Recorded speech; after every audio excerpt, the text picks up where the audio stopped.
زعفران زمونږ په سوات کې چې دی هغه ډېر په غټه سطحه باندې مونږ شروع کړو او دا زمونږ د خیبر پښتونخوا د حکومت یو ډېر غټ اقدام دی، ځکه دا یو داسې فصل دی چې دا زمونږ د ملک تقدیر بدلولی شي. د دې زري مبادله چې ده هغه ډېره زیاته ده، په ټوله دنیا کې د دې ډیمانډ دی. ایون په امریکا کې هم داسې کسان دي هغه د دې زعفرانو امپورټ د مختلفو ملکونو نه کوي.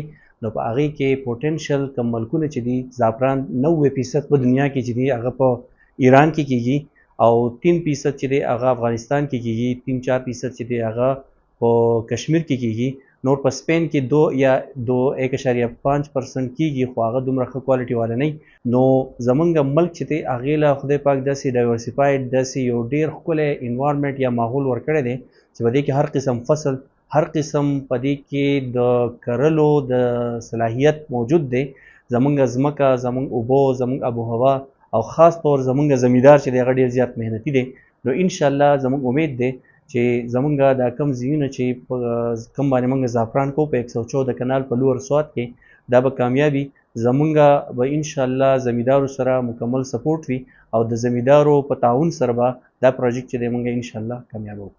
زما نوم چې دی کاشف احمد دی، زه د کوکارۍ سره تعلق لرم او زه اوس رالم اګریکلچر آفیس ته. ما د دې ځای نه زعفران واخیستل.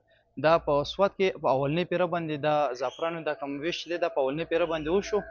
نو مونږ خو الحمدلله دلته کې د آفیس نه چې کوم دلته کې آفیسرز دي هغه راغلي وو، هغو هغه ځای کې ویزټ وکړو، بیا یې مونږ په هغې طریقه باندې پوه کړل. هغو 2-3 پیرې انسپیکشن دپاره رالل، هغه ځمکه اوس بالکل برابر شوه هغې دپاره. او دا خو زموږ په دې سوات کې چې دی دا اولنۍ پیره ده که نه جي. نو دلته کې دا نه دي شوي.